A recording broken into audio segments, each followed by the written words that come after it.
Hello everyone, welcome to UPSC Digital Library.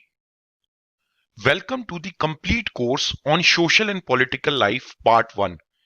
यानी कि हमारे NCERT Polity Class 6 के complete कोर्स में आप सभी का स्वागत है. Today we have reached to the end of this course. हम इस कोर्स के अंत में पहुंच गए हैं and today we'll discuss the last chapter, that is urban livelihood. In the last chapter, we saw how people survived or sustained or earned their livelihood while living in the rural areas or the villages.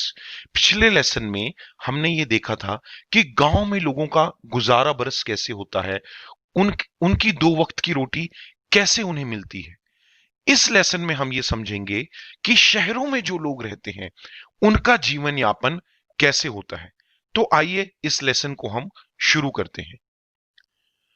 First thing what you all should know is in our country we have more than 5000 towns and we have more than 27 big cities. आपको यह मालूम होना चाहिए कि हमारे शहर में 5000 से ज्यादा बड़े बड़े टाउन्स हैं, 27 से ज्यादा तो बहुत बड़े बड़े शहर हैं. इन सभी में रहते होंगे लाखों करोड़ों लोग.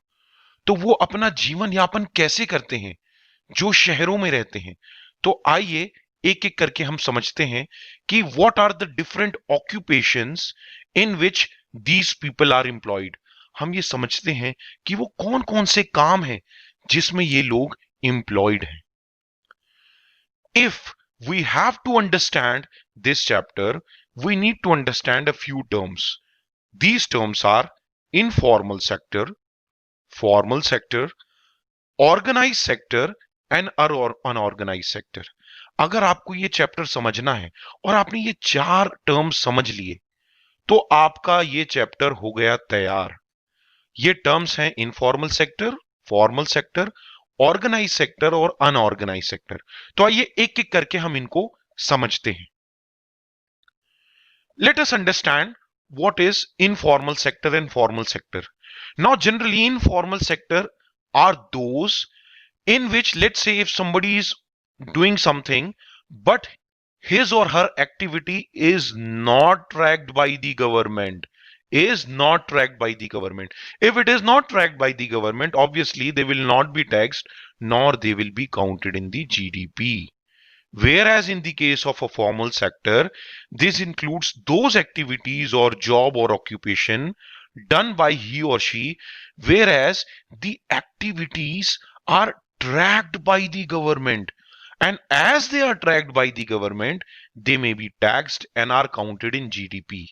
इसका मतलब ये हुआ इनफॉर्मल सेक्टर वो सेक्टर है जिसमें लोग उन कामों में लगे होते हैं जो सरकार ट्रैक ही नहीं कर पाती है. अगर सरकार ट्रैक ही नहीं कर पाएगी तो उन पे टैक्स कैसे लगाएगी, और टैक्स नहीं लगा पाएगी तो उनको जीडीपी में कैसे काउंट करेगी. वहीं फॉर्मल सेक्टर की अगर हम बात करें तो ये वो एक्टिविटी है जो सरकार ट्रैक कर लेती है, और क्योंकि सरकार उसको ट्रैक कर लेती है उस पर टैक्स भी लग सकता है. मे बी क्यों? क्योंकि अगर आपकी इनकम 2.5 लाख से कम है तो आपके ऊपर तो वैसे भी टैक्स नहीं लगेगा, और अगर आपकी इनकम 5 लाख से ज्यादा है तो उसका एक अलग स्लैब है. और अगर आप पे टैक्स लगे या ना लगे, लेकिन अगर सरकार ने उस एक्टिविटी को ट्रैक कर लिया है तो वो जीडीपी में काउंट होगा. सर हमको समझ में नहीं आया, हमको कुछ उदाहरण दीजिए. Sir can you please give us some examples of informal and formal sector.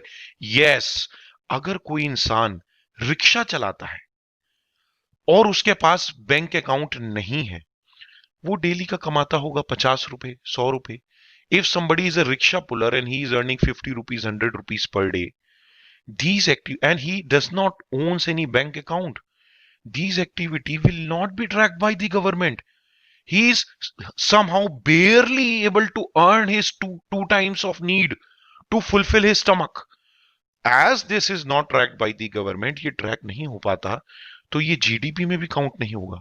जो मेड्स आती हैं हमारे घरों में काम करने के लिए, या सपोज कोई बार्बर है जिसने एक टीन की दुकान में खोल लिया है, अब ये दुकान लाइसेंस्ड नहीं है, ये एक टेम्परेरी इसने शेल्टर बनाया हुआ है और यहाँ पे ये लोगों की दाढ़ी बनाता है, बाल काटता है. पुलिस आती है, ये यहां से भाग जाता है, कहीं और अपनी दुकान लगा लेता है. Now again he is having his entire money in cash, उसका बैंक में भी कोई अकाउंट नहीं है, वो गवर्नमेंट ट्रैक ही नहीं कर पा रही है, वो जीडीपी में काउंट ही नहीं होगा, ये कोई फॉर्मल सेक्टर नहीं है, this is an informal sector. I hope this point is clear. Whereas, let us take an example of formal sector. You have a shop. Now it is licensed shop. It is being recognized by your municipal corporation. Or let's say you are doing some other form of a job. Let's say you are a private employee. Or let's say you are a government employee. Or let's say you are doing any other form of business in which is recognized by the government. आप transport का business करते हैं, या फिर आप trading का business करते हैं, आप शेयर मार्केट में आप एक ब्रोकर हैं, but it is recognised by the government. और अगर आपकी इनकम अच्छी होती है, आप जो है फॉर्म 16 भी जनरेट होता है आपका, आप इनकम टैक्स भी पे करते हैं, तो आपकी ये सारी एक्टिविटी गवर्नमेंट ट्रैक कर रही है और ये जीडीपी में भी काउंट हो रहा है. And this is what we call as a formal sector. I hope this point is clear. Now next let's understand what is organise sector and unorganise sector. Organise sector वो है जहां पे employment terms fixed हो जाते हैं. Generally हम organise sector और unorganise sector को हम लोग सर्विसेज या जॉब्स के टर्म्स में यूज करते हैं. वो जॉब जहां पे आपकी जॉब है फिक्स्ड, जहां पे आपको एक फिक्स सैलरी मिलती है. आपको याद है मैंने भी रिक्शे वाले का एग्जांपल दिया था, वो 50 रुपए या 100 रुपए कमाता है. अगर कल वो बीमार पड़ जाए और अपना रिक्शा नहीं चलाने निकले, let's say that rickshaw puller is not well and is not able to go to work for next 2 to 3 days, do you think he is going to earn? No, he will not make money for the days he is not working. That is why when we talk about organized sector, if you are in a job which is covered under various schemes such as minimum wages act, so you cannot be paid very less by your employer. Let's say minimum wage act के through the minimum salary let's say is fixed at 6,000 rupees. तो आप कोई भी काम करें, आपका employer आपको इतने पैसे से कम तो नहीं दे सकता. This is the minimum salary your employer has to give you. There are certain factories act also कि सपोज आप बीमार हो जाएं, या आपको फैक्ट्री में काम करते करते आपकी मौत हो जाए, या कोई और एक्सीडेंट हो जाए, then they have to give you medical claim, they have to take care of your expenses. This is the example of organise sector. यहां पे आपके एम्प्लॉयर को आपको अश्योर्ड वर्क देना होगा. ऐसा नहीं कि उसने आपसे 4 दिन काम कराया, 4 महीने काम कराया, 4 साल काम कराया और कल बोल दे get out. No, you can sue your company, you can take your company to the court. I hope this point is clear. Whereas in unorganise sector, जैसे एग्रीकल्चर की बात हो, या ये रिक्शा पुलर की बात हो, या फिर अगर मैं एक एक दुकानदार, एक दुकान में काम करने वाले कर्मचारियों की बात करूं, किसी बार्बर शॉप वाले की बात करूं, या मैं किसी ट्यूशन टीचर की बात करूं, इनकी कोई इंप्लॉयमेंट टर्म्स नहीं है. आज है, कल नहीं है, परसों फिर है. इनके पास अश्योर्ड वर्क नहीं है. इवन कॉन्ट्रैक्चुअल एम्प्लॉइज ऑल्सो, अगर आप कॉन्ट्रैक्ट पे कहीं काम करते हैं, वो आपको कभी भी निकाल सकते हैं. जैसे ही आपका वो कॉन्ट्रैक्ट खत्म होगा, आपको उन्होंने टेम्परेरली रखा हुआ है क्योंकि उनको आपकी जरूरत है. इनकी सैलरी फिक्स्ड या रेगुलर नहीं होती है. उसके बाद इनको अश्योर्ड वर्क नहीं है, जब तक काम है तब तक आपको लिया जाएगा. ये जनरली अनऑर्गेनाइज सेक्टर का कंसेप्ट आया था इंडस्ट्रियल रिवोल्यूशन से. इंडस्ट्रियल रिवोल्यूशन में फैक्ट्रीज में बहुत सारे लोगों की जरूरत थी और लोगों के पास काम नहीं था. So people said, please take us and give us job. All right, we will work as a temporary contractual employee, as a daily wage labor. हमको आज रखो, कल मत रखो, काम पसंद आए तो रखना, वरना मत रखना. If you like our work, please continue. If you don't like, throw us out. This was happening there. Now over here, if anything happens to you, if let's say you die, और let's say you get injured, you will not be compensated. आपको कुछ हो जाता है unorganised sector में, आपकी देखरेख करने वाला कोई नहीं है. You are not being taken care.